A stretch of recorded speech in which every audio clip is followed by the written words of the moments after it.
If you've been feeling bored with your pentatonic licks, this trick will make your blues solos interesting again. Hello, this is David. Welcome to this channel, which is all about helping you develop your musical personality on the guitar so that you can tell a better personal musical story. We're talking about the blues today, but really this could apply to any musical style. It all has to do with anticipation, focus, and confidence. This is the backing track we're going to use today. Typical blues in G minor. You can download this backing track in the charts for free. The link is below. And usually we would rely on a G minor pentatonic scale. It's going to work on all three chords of this blues: G minor, C minor, and D minor. The problem with that is that when you start phrasing with that minor pentatonic scale, you kind of get very comfortable and your fingers tend to take over and it starts sounding very predictable.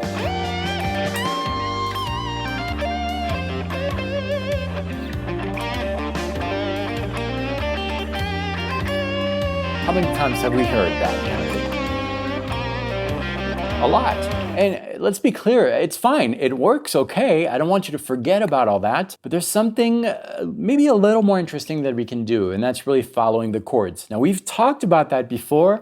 There's a little twist with that, though. This requires from you to know which chords you're going to play over and really be aware when these chords happen, because instead of doing the thing I'm going to teach you when the chord happens, I want you to do it before.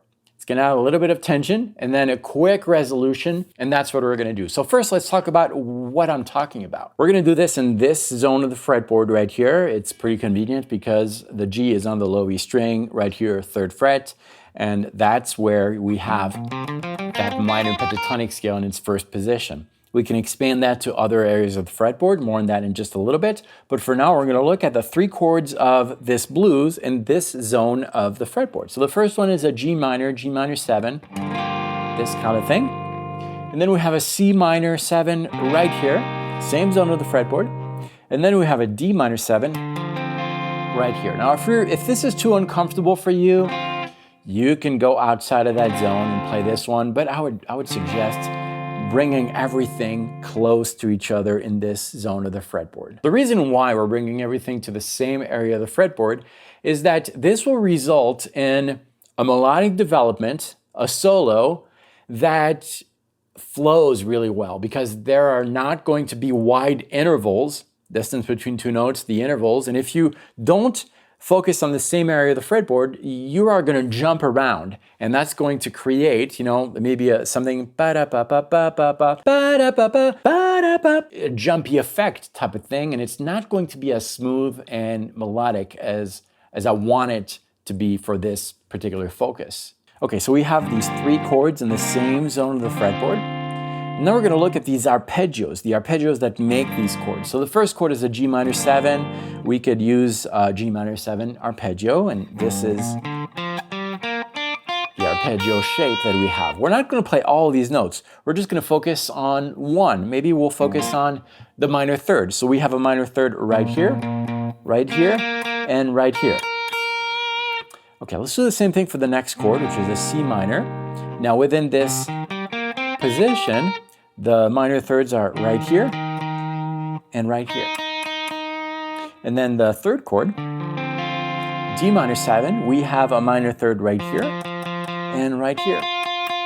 These notes are going to be your target notes. These are the notes you're going to play, not when the chord happens, but just a little bit before to create that tension. Now, what do you do in between? Well, in between, you just rely on the minor pentatonic scale. That's the simplest way to do that. So it kind of looks like this on the fretboard. If you are targeting the G minor 7, you'll play G minor pentatonic.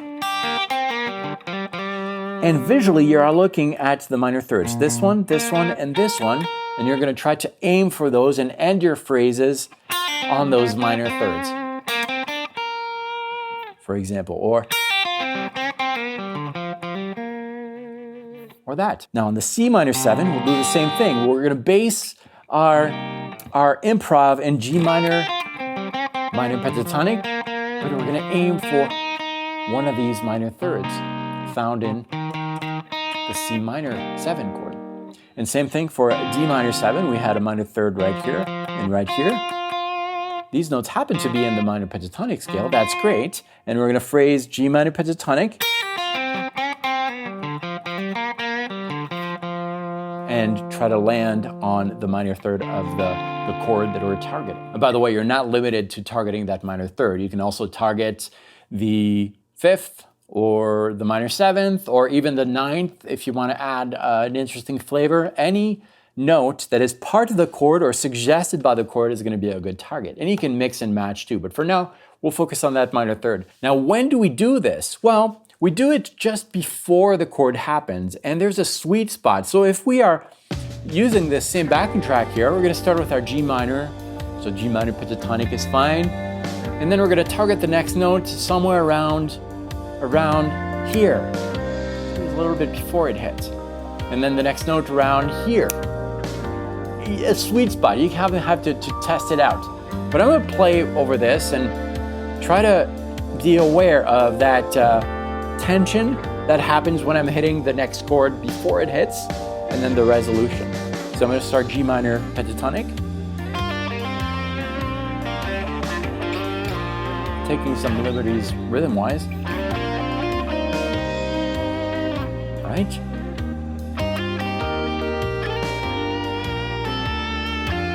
Playing kind of slower.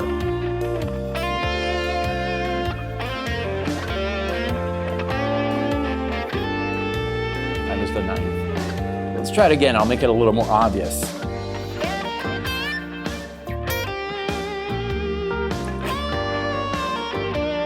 I'm thinking about the C minor 7.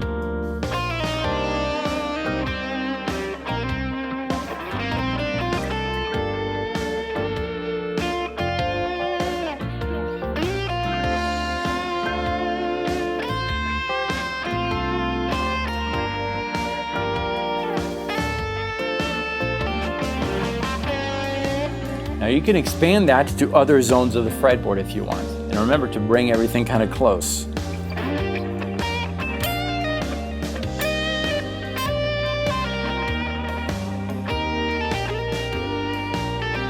Now if you find that there's not enough tension resolution, try to target another note.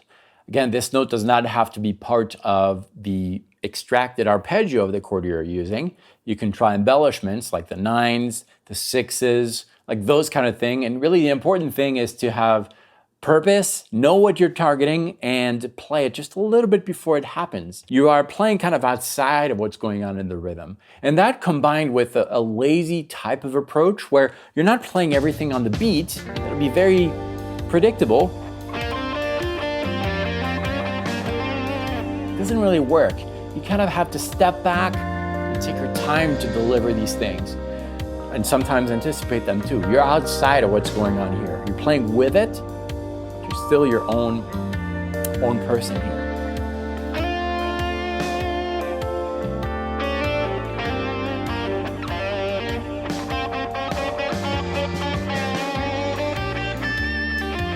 You can download the backing track and the charts for this lesson. It's free. There's a link in the description of this video.